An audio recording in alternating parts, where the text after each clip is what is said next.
भक्तों जय माता दी। आप सभी का भारती वंदनी चैनल में स्वागत है। आज हम सभी मनोकामनाओं को पूर्ण करने वाली श्री दुर्गा सप्तशती के 5वें अध्याय का पाठ करेंगे और साथ ही विनियोग और ध्यान का भी श्रवण करेंगे। तो चलिए माता रानी के दर्शन करते हुए इस पवित्र पाठ का श्रवण करते हैं। इस उत्तर चरित्र के रुद्र ऋषि हैं, महासरस्वती देवता हैं, अनुष्टुम छंद है, भीमा शक्ति है, भ्रामरी बीज है, सूर्य तत्व है और सामदेव स्वरूप है। महासरस्वती की प्रसन्नता के लिए उत्तर चरित्र के पाठ में इसका विनियोग किया जाता है। जो अपने कर कमलों में घंटा, सूल, हल, शंख, मूसल, चक्र, धनुष और बाण धारण करती हैं, शरद ऋतु के शोभा संपन्न चंद्रमा के समान जिनकी मनोहर कांति है, जो तीनों लोगों की आधारभूता और शुंभ आदि दैत्यों का नाश करने वाली हैं, तथा गौरी के शरीर से जिनका प्राकट्य हुआ है, उन महासरस्वती देवी को मैं निरंतर भजन करती हूँ। ऋषि कहते हैं, पूर्व काल में शुंभ और निशुंभ नामक असुरों ने अपने बल के घमंड में आकर सचीपति इंद्र के हाथ से तीनों लोकों का राज्य और यज्ञ भाग छीन लिए। वे ही दोनों सूर्य, चंद्रमा, कुबेर, यम और वरुण के अधिकार का भी उपयोग करने लगे। वायु और अग्नि का कार्य भी वे ही करने लगे। उन दोनों ने सब देवताओं को अपमानित कर राजभ्रष्ट, पराजित तथा अधिकारहीन करके स्वर्ग से निकाल दिया। उन दोनों महान असुरों से तिरस्कृत देवताओं ने अपराजिता देवी का स्मरण किया और सोचा, जगदम्बा ने हम लोगों को वर दिया था कि आपत्ति काल में स्मरण करने पर मैं तुम्हारी सब आपत्तियों का तत्काल नाश कर दूंगी। यह विचार करके देवता गिरिराज हिमालय पर गए और वहां भगवती विष्णु माया की स्तुति करने लगे। देवता बोले, हे देवी, आपको नमस्कार है। महादेवी शिवा को सर्वदा नमस्कार है। प्रकृति एवं भद्रा को प्रणाम है। हम लोग नियम पूर्वक जगदम्बा को नमस्कार करते हैं। रौद्रा को नमस्कार है। नित्या, गौरी एवं धात्री को बारंबार नमस्कार है। ज्योत्सनामयी, चंद्र रूपिणी एवं सुख स्वरूपा देवी को सतत प्रणाम है। शरणागतों का कल्याण करने वाली वृद्धि एवं सिद्ध रूपा देवी को हम बारंबार नमस्कार करते हैं। नैऋत्री यानी राक्षसों की लक्ष्मी, राजाओं की लक्ष्मी तथा सर्वाणी यानी शिव पत्नी स्वरूपा आप जगदम्बा को बारंबार नमस्कार है। दुर्गा, दुर्गपारा, सारा, सर्वकारिणी, ख्याति, कृष्णा और धूम्रा देवी को सर्वदा नमस्कार है। अत्यंत सौम्य तथा अत्यंत रौद्र रूप देवी को हम नमस्कार करते हैं। उन्हें हमारा बारंबार प्रणाम है। जगत की आधारभूता कृति देवी को बारंबार नमस्कार है। जो देवी सब प्राणियों में विष्णु माया के नाम से कही जाती हैं, उनको नमस्कार है, उनको नमस्कार है, उनको बारंबार नमस्कार है। जो देवी सब प्राणियों में चेतना कहलाती हैं, उनको नमस्कार है, उनको नमस्कार है, उनको बारंबार नमस्कार है। जो देवी सब प्राणियों में बुद्धि रूप से स्थित हैं, उनको नमस्कार है, उनको नमस्कार है, उनको बारंबार नमस्कार है। जो देवी सब प्राणियों में निद्रा रूप से स्थित है, उनको नमस्कार है, उनको नमस्कार है, उनको बारंबार नमस्कार है।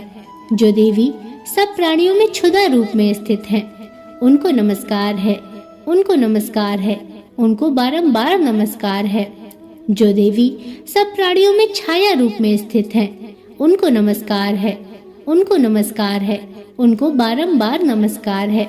जो देवी सब प्राणियों में शक्ति रूप में स्थित हैं, उनको नमस्कार है, उनको नमस्कार है, उनको बारंबार नमस्कार है। जो देवी सब प्राणियों में तृष्णा रूप में स्थित हैं, उनको नमस्कार है, उनको नमस्कार है, उनको बारंबार नमस्कार है। जो देवी सब प्राणियों में शांति यानी क्षमा रूप में स्थित हैं, उनको नमस्कार है, उनको नमस्कार है, उनको बारंबार नमस्कार है। जो देवी सब प्राणियों में जाति रूप से स्थित हैं, उनको नमस्कार है, उनको नमस्कार है, उनको बारंबार नमस्कार है। जो देवी सब प्राणियों में लज्जा रूप में स्थित हैं, उनको नमस्कार है, उनको नमस्कार है, उनको बारंबार नमस्कार है।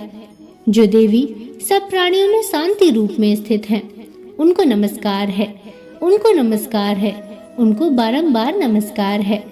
जो देवी सब प्राणियों में श्रद्धा रूप में स्थित हैं, उनको नमस्कार है, उनको नमस्कार है, उनको बारंबार नमस्कार है। जो देवी सब प्राणियों में कांति रूप में स्थित हैं, उनको नमस्कार है, उनको नमस्कार है, उनको बारंबार नमस्कार है। जो देवी सब प्राणियों में लक्ष्मी रूप में स्थित हैं, उनको नमस्कार है, उनको नमस्कार है, उनको बारंबार नमस्कार है। जो देवी सब प्राणियों में वृत्ति रूप में स्थित हैं, उनको नमस्कार है, उनको नमस्कार है, उनको बारंबार नमस्कार है। जो देवी सब प्राणियों में स्मृति रूप में स्थित हैं, उनको नमस्कार है, उनको नमस्कार है, उनको बारंबार नमस्कार है।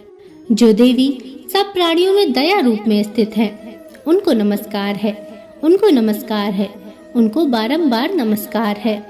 जो देवी सब प्राणियों में तुष्टि रूप में स्थित हैं, उनको नमस्कार है, उनको नमस्कार है, उनको बारंबार नमस्कार है। जो देवी सब प्राणियों में माता रूप में स्थित हैं, उनको नमस्कार है, उनको नमस्कार है, उनको बारंबार नमस्कार है। जो देवी सब प्राणियों में भ्रांति रूप में स्थित हैं, उनको नमस्कार है, उनको नमस्कार है, उनको बारंबार नमस्कार है। जो जीवों के इंद्रिय वर्ग की अधिष्ठात्री देवी हैं एवं सब प्राणियों में सदा व्याप्त रहने वाली हैं, उन व्याप्ति देवी को बारंबार नमस्कार है। जो देवी चैतन्य रूप से इस संपूर्ण जगत को व्याप्त करके स्थित हैं, उनको नमस्कार है, उनको नमस्कार है, उनको बारंबार नमस्कार है। पूर्व काल में अपने अभीष्ट की प्राप्ति होने से देवताओं ने जिनकी स्तुति की तथा देवराज इंद्र ने बहुत दिनों तक जिनका सेवन किया, वह कल्याण की साधारणभूता ईश्वरी हमारा कल्याण और मंगल करे तथा सारी आपत्तियों का नाश कर डाले। उद्दंड दैत्यों से सताए हुए हम सभी देवता जिन परमेश्वरी को इस समय नमस्कार करते हैं तथा जो भक्ति से विनम्र पुरुषों द्वारा स्मरण की जाने पर तत्काल ही संपूर्ण विपत्तियों का नाश कर देती हैं, वे जगदम्बा हमारा संकट दूर करें। ऋषि कहते हैं, हे राजन, इस प्रकार जब देवता स्तुति कर रहे थे तब उस समय पार्वती देवी गंगा जी के जल में स्नान करने के लिए वहां आईं। उन सुंदर भौहों वाली भगवती ने देवताओं से पूछा, आप लोग यहाँ किसकी स्तुति कर रहे हैं? तब उन्हीं के शरीर कोश से प्रकट हुई शिवा देवी बोली, शुंभ दैत्य से तिरस्कृत और युद्ध में निशुंभ से पराजित हो यहाँ एकत्र हुए ये समस्त देवता यह मेरी ही स्तुति कर रहे हैं। पार्वती जी के शरीर कोश से अंबिका का प्रादुर्भाव हुआ था, इसलिए वे समस्त लोकों में कौशिकी कही जाती हैं। कौशिकी के प्रकट होने के बाद पार्वती देवी का शरीर काले रंग का हो गया, अतः वे हिमालय पर रहने वाली कालिका देवी के नाम से विख्यात हुई। तदंतर शुंभ निशुंभ के भ्रातृ चंडमुंड वहां आए और उन्होंने परम मनोहर रूप धारण करने वाली अंबिका देवी को देखा। फिर वे शुंभ के पास जाकर बोले, महाराज, एक अत्यंत मनोहर स्त्री जो अपनी दिव्य कांति से हिमालय को प्रकाशित कर रही है, वैसा उत्तम रूप कहीं किसी ने भी नहीं देखा होगा। हे असुरेश्वर, पता लगाइए वह देवी कौन है और उसे ले लीजिए। स्त्रियों में तो वह रत्न है, उसका प्रत्येक अंग बहुत ही सुंदर है तथा वह अपने श्री अंगों के प्रभा से संपूर्ण दिशाओं में प्रकाश फैला रही है। हे दैत्यराज, अभी वह हिमालय पर ही मौजूद है, आप उसे देख सकते हैं। प्रभु, तीनों लोकों में मणि, हाथी, घोड़े आदि जितने भी रत्न हैं, वे सब इस समय आपके घर में शोभा पाते हैं। हाथियों में रत्नभूत ऐरावत, यह परिजात का वृक्ष और यह उच्चश्रवा घोड़ा, यह सब आपने इंद्र से ले लिया है। हंसों से जुता हुआ यह विमान भी आपके आंगन में शोभा पाता है। यह रत्नभूत अद्भुत विमान जो पहले ब्रह्मा जी के पास था, अब आपके यहाँ लाया गया है। यह महापद नामक निधि आप कुबेर से छीन लाए हैं। समुद्र ने भी आपको किंजलकिनी नामक माला भेंट की है, जो केसरों से सुशोभित है और जिसके कमल कभी कुमलाते नहीं हैं। स्वर्ण की वर्षा करने वाला वरुण का छत्र भी आपके घर में शोभा पाता है तथा यह श्रेष्ठ रथ जो पहले प्रजापति के अधिकार में था अब आपके पास मौजूद है। हे दैत्येश्वर, मृत्यु की उत्क्रांतिदा नाम वाली शक्ति भी आपने छीन ली है तथा वरुण का पास और समुद्र में होने वाले सब प्रकार के रत्न आपके भाई निशुंभ के अधिकार में हैं। अग्नि ने भी स्वतः शुद्ध किए हुए 2 वस्त्र आपकी सेवा में अर्पित किए हैं।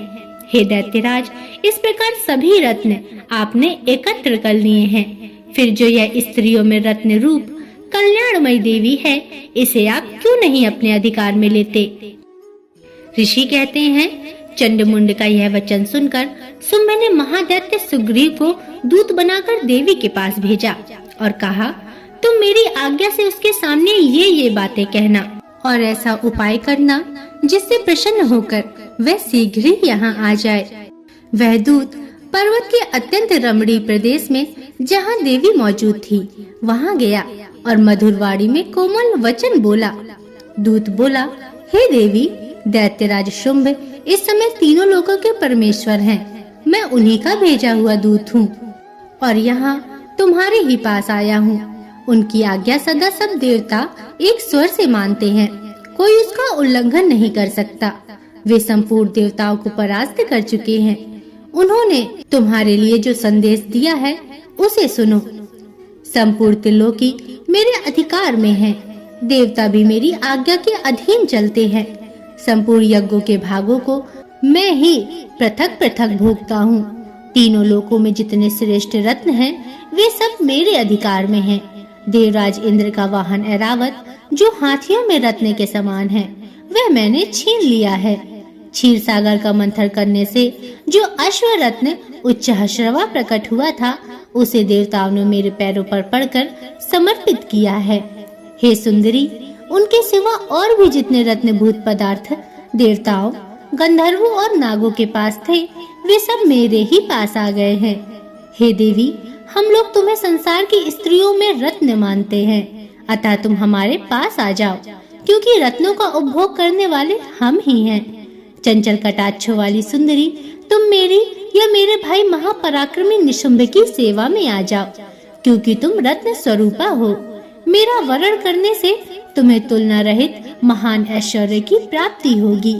अपनी बुद्धि से ये विचार कर तुम मेरी पत्नी बन जाओ। ऋषि कहते हैं, दूत के यूं कहने पर कल्याणमयी भगवती दुर्गा देवी, जो इस जगत को धारण करती हैं, मन ही मन गंभीर भाव से मुस्कुराई और इस प्रकार बोली। देवी बोली, हे दूत, तुमने सत्य कहा है, इसमें तनिक भी मिथ्या नहीं है।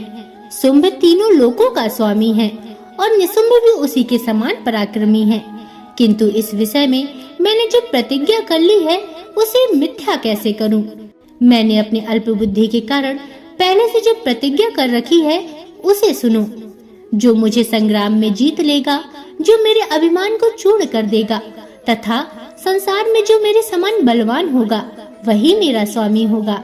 इसलिए शुंभ अथवा महादैत्य निशुंभ स्वयं ही यहाँ पधारे और मुझे जीतकर शीघ्र ही मेरा पारिग्रहण कर ले। इसमें विलंब की क्या आवश्यकता है? दूत बोला, हे देवी, तुम घमंड में भरी हो, मेरे सामने ऐसी बातें ना करो। तीनों लोकों में कौन सा ऐसा पुरुष है जो शुंभ निशुंभ के सामने खड़ा हो सके? देवी, अन्य दैत्यों के सामने भी सारे देवता युद्ध में नहीं ठहर सकते। फिर तुम तो एक अकेली स्त्री हो, तो तुम कैसे ठहर सकती हो? जिन शुंभ आदि दैत्यों के सामने इंद्र आदि सब देवता भी युद्ध में खड़े नहीं हुए, उनके सामने तुम स्त्री होकर कैसे जाओगी? इसलिए तुम मेरे ही कहने से शुंभ निशुंभ के पास चली चलो। ऐसा करने से तुम्हारे गौरव की रक्षा होगी, अन्यथा जब वे केस पकड़कर घसीटेंगे तब तुम्हें अपनी प्रतिष्ठा खो कर जाना पड़ेगा। तब देवी ने कहा, तुम्हारा कहना ठीक है, शुंभ बलवान है और निशुंभ भी बड़े पराक्रमी हैं, किंतु अब मैं क्या करूं? मैंने पहले बिना सोचे समझे प्रतिज्ञा कर ली है, अतः अब तुम जाओ। मैंने तुमसे जो कहा है वह सब दैत्यराज से आदर पूर्वक कहना, फिर वे जो उचित जान पड़े वह करे। भक्तों प्रेम से बोलिए, जय माँ शेरा वाली, जय माँ भगवती। मित्रों, यह था श्री दुर्गा सप्तशती का 5वां अध्याय। आशा करती हूँ आपको पाठ पसंद आया होगा। अगर इसमें कोई त्रुटियां हैं तो मुझे क्षमा करें। और 6वां पाठ और आगे आने वाले पाठों का श्रवण करने के लिए चैनल को सब्सक्राइब अवश्य कर लें और बगल में बनी हुई घंटी को जरूर दबा लें, ताकि मैं आपके लिए ऐसे ही पवित्र पाठ और कथा कहानियाँ लाती रहूं। और कमेंट में जरूर लिखिएगा जय माँ भगवती, जय माता दी। अब अगले वीडियो तक के लिए नमस्कार।